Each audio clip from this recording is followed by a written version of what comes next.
অভিশপ্ত চম্বল লিখে বাংলা সাহিত্যে শুধু একটা নতুন অধ্যায় রচনা করেননি, নিজেও সাহিত্যিক হিসেবে প্রতিষ্ঠিত হয়েছেন। মৃত্যুশয্যায় কাঁপা কাঁপা অক্ষরে লিখেছিলেন চমৎকার একটি মর্মস্পর্শী কবিতা। হলো তো শেষ, যাও এবার তুমি ঘুমিয়ে পড়ো, চিরকালের ঘুম, অনন্তকালের ঘুম। তিনি তরুণ কুমার ভাদুড়ী। অভিনেত্রী অমিতাভ বচ্চনের ঘরণী জয়া ভাদুড়ীর পিতৃদেব। প্রখ্যাত অভিনেতা বসন্ত চৌধুরীর সাথে ঘনিষ্ঠ সম্পর্ক। একদিন বন্ধু সুধাংশুকে বিখ্যাত ইংরেজি দৈনিক নাগপুর টাইমসের সম্পাদক ভবানী সেনগুপ্তের কাছে নিয়ে গেলেন বসন্ত চৌধুরী ও অজিত ব্যানার্জি। ভবানীবাবু সুধাংশুর সব প্রতিভ কথাবার্তায় ভীষণ মোহিত। তিনি সুধাংশুকে শুধু নাগপুর টাইমসে লিখতে বললেন না, সঙ্গে ওই পত্রিকার সংবাদদাতা করে নিলেন। মনের সুখে সুধাংশু লেখেন, তার লেখা নাগপুর টাইমসে প্রকাশিত হয়, তবে নামটি কিন্তু তরুণ। বসন্ত চৌধুরীর স্কুলের ছাত্র সুধাংশু তখন থেকে তরুণ কুমার ভাদুড়ী নামেই পাঠকদের কাছে পরিচিত হলেন। সুধাংশুর একমাত্র ইচ্ছে তিনি বিখ্যাত সাংবাদিক হবেন। নাগপুর টাইমসে চাকরি করে তার সেই ইচ্ছেটা পূরণ হলো। একদিকে সাংবাদিকতা, অন্যদিকে বই লেখা। সময় বয়ে যায়। তরুণ কুমার ভাদুড়ী স্টেটসম্যান পত্রিকার চাকরি নিয়ে নাগপুর থেকে ভোপালে গেলেন।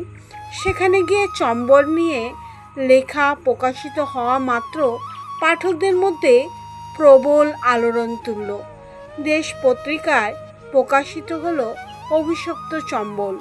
সেখানকার পাহাড় প্রান্তরের বিভীষিকা, প্রতিশোধ, হত্যা আর দীর্ঘশ্বাসের অনবদ্য কাহিনী। মজার ব্যাপার হলো, চম্বলের কাহিনী যখন অত্যন্ত জনপ্রিয়, তখন তিনি বিশেষ বিষয়ের উপর না লিখে বৈচিত্র্যময় বিষয়ে লেখার বিষয়ে জোর দিয়েছেন। লিখেছেন মরুপ্রান্তর।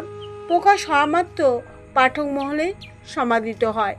বইটি তিনি উৎসর্গ করেছিলেন নাগপুর রেডিও স্টেশনের প্রথম অধিকর্তা প্রভাত কুমার মুখোপাধ্যায়ের সহধর্মিণী অরুন্ধতী মুখোপাধ্যায়কে, যিনি বসন্ত কুমার চৌধুরী অভিনীত মহাপ্রস্থানের পথের নায়িকা। 89-90-এ বেহর বাগী বন্দুক ধারাবাহিকভাবে প্রকাশিত হওয়ার পরে আশ্চর্য নীরবতা অবলম্বন করেছেন। পরে দেশ পত্রিকার সম্পাদক সাগরময় ঘোষের অনুরোধে শুরু করেছিলেন নতুন উপন্যাস লেখার কাজ। ভূপালের সুদূর অদূর অতীতের ইতিহাস ছিল সেই রচনার মূল অবলম্বন। বলেছিলেন পাশাপাশি থাকবে সমকালীন জীবনের উষ্ণ স্পর্শ। তবে লেখাটা তিনি শেষ করতে না পারলেন না। সাংবাদিকতা আর শুধু বই লিখে তরুণ কুমার ভাদুড়ী নিজেকে সীমাবদ্ধ রাখেননি, ছিলেন নিখাত নাট্যপ্রেমী। নাগপুরে যখন থাকতেন, শুধু নাটকে অংশগ্রহণ করতেন এমন নয়, বরং নাটক মঞ্চস্থ হওয়ার জন্য সব রকম উদ্যোগ নিতেন। তার গৃহ ছিল নাট্যশিল্পীদের অবারিত দ্বার। প্রয়োজনে নিজের বাড়িতেই রিহার্সালের ব্যবস্থা করতেন। লেখক সাহিত্যিক তরুণ কুমার ভাদুড়ীর সাথে পাঠকদের পরিচয় থাকলেও আদপে মানুষ হিসেবে কেমন ছিলেন, সেই স্মৃতিচারণ আমরা পাই অভিনেতা বসন্ত চৌধুরীর লেখায়। তার প্রিয় সুধাংশুর মুখে সবসময় হাসি লেগেই থাকত। ছিলেন খুব সপ্রতিভ। দিল্লিতে চাকুরি করতেন সুধাংশুর বাবা।